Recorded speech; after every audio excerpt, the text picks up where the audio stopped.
નમસ્કાર. આજના વિડીયોમાં તમારું સ્વાગત છે.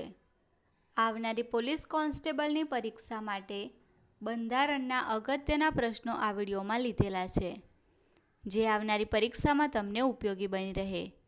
આ ચેનલ લાઈક અને સબસ્ક્રાઈબ કરશો, જેથી દરેક વિડીયો તમારા સુધી પહોંચી શકે.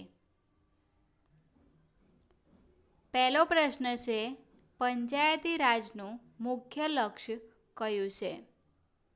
સત્તાનું વિકેન્દ્રીકરણ. બીજો પ્રશ્ન છે, ઋગ્વેદમાં ગામના વડાને કયા નામે ઓળખવામાં આવ્યા છે? ગ્રામીણ. ત્રીજો પ્રશ્ન છે, ઈસવીસન 1726માં કયા સ્થળે મ્યુનિસિપલ કોર્પોરેશનની સ્થાપના કરવામાં આવી હતી? તો મદ્રાસ, મુંબઈ અને કોલકાતામાં. ચોથો પ્રશ્ન છે, ઈસવીસન 1870માં ગ્રામ્ય વિસ્તાર માટે સ્વાયત્ત શાસનનો સૌપ્રથમ પ્રયાસ કરનાર, તો એ હતા લોર્ડ મેયો. પાંચમો પ્રશ્ન છે, સ્થાનિક સ્વરાજના પિતા તરીકે કોને ઓળખવામાં આવે છે? લોર્ડ રિપનને. છઠ્ઠો પ્રશ્ન છે, સામુદાયિક વિકાસ કાર્યક્રમની શરૂઆત ક્યારે થઈ? 2 ઓક્ટોબર 1952માં. સાતમો પ્રશ્ન છે, રાષ્ટ્રીય વિસ્તાર સેવાની શરૂઆત ક્યારે થઈ? 2 ઓક્ટોબર 1953થી. આઠમો પ્રશ્ન છે, કઈ સમિતિએ ત્રિસ્તરીય પંચાયતી રાજની ભલામણ કરી હતી? બળવંતરાય મહેતા સમિતિએ 1957માં. નવમો પ્રશ્ન છે, 2 ઓક્ટોબર 1959ના રોજ સૌ પ્રથમ ત્રિસ્તરીય પંચાયતી રાજની શરૂઆત કયા સ્થળેથી થઈ? તો રાજસ્થાનના નાગોર જિલ્લાથી. 10મો પ્રશ્ન છે, કઈ સમિતિએ દ્વિસ્તરીય પંચાયતી રાજની ભલામણ કરી હતી? અશોક મહેતા સમિતિ 1977માં. 11મો પ્રશ્ન છે, કઈ સમિતિએ દરેક ગામમાં ગ્રામ સભા હોવી જોઈએ તેવી ભલામણ કરી હતી? GVK રાવ સમિતિએ 1985માં. 12મો પ્રશ્ન છે, કઈ સમિતિએ ન્યાય પંચાયત સ્થાપવાની ભલામણ કરી હતી? અશોક મહેતા સમિતિએ. 13મો પ્રશ્ન છે, કઈ સમિતિએ પંચાયતી રાજને મૂળ વગરનું ઘાસ કહ્યું હતું? GVK રાવ સમિતિ. ઈસવીસન 1989માં કઈ સમિતિએ સ્થાનિક સ્વરાજ સંસ્થાઓને બંધારણીય માન્યતા આપવા ભલામણ કરી હતી? પી.કે. થુંગન સમિતિ.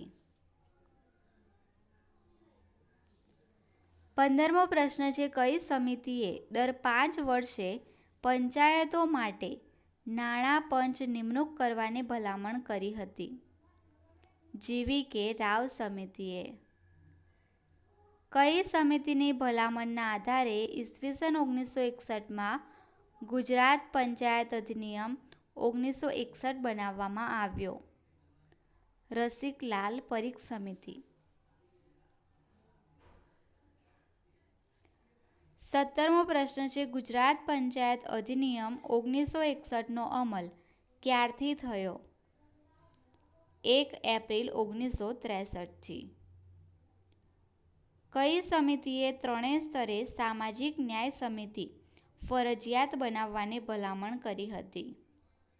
જીણાભાઈ દરજી સમિતિ 1972માં. પંચાયતી રાજને બંધારણીય દરજ્જો આપવાનો સૌ પ્રથમ પ્રયાસ કઈ સરકારે કર્યો હતો? રાજીવ ગાંધી સરકારે 1989માં.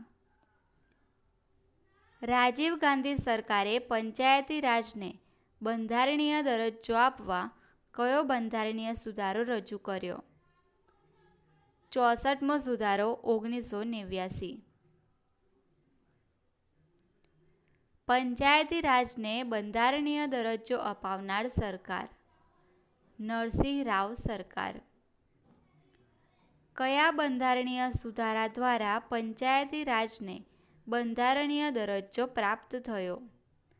73મો સુધારો. ભારતીય બંધારણના 73મા બંધારણીય સુધારા દ્વારા કઈ અનુસૂચિ ઉમેરવામાં આવી? 11મી. નગરપાલિકા સંબંધિત 74મો બંધારણીય સુધારો કયા વર્ષમાં પસાર થયો? ઈસવીસન 1992માં. પંચાયતી રાજ સંબંધિત 73મો બંધારણીય સુધારો કયા વર્ષમાં પસાર થયો? ઈસવીસન 1992માં. 73મા બંધારણીય સુધારાનો અમલ ક્યારથી થયો? 24 એપ્રિલ 1993માં. પંચાયતી રાજ દિવસ ક્યારે ઉજવાય છે? 24 એપ્રિલે. 11મી અનુસૂચિમાં પંચાયતના કેટલા વિષયો છે? 29. 74મા બંધારણીય સુધારાનો અમલ ક્યારથી થયો? ઈસવીસન 1 જૂન 1993માં. ગુજરાત પંચાયત ધારો કયા વર્ષમાં પસાર થયો? ઈસવીસન 1993માં.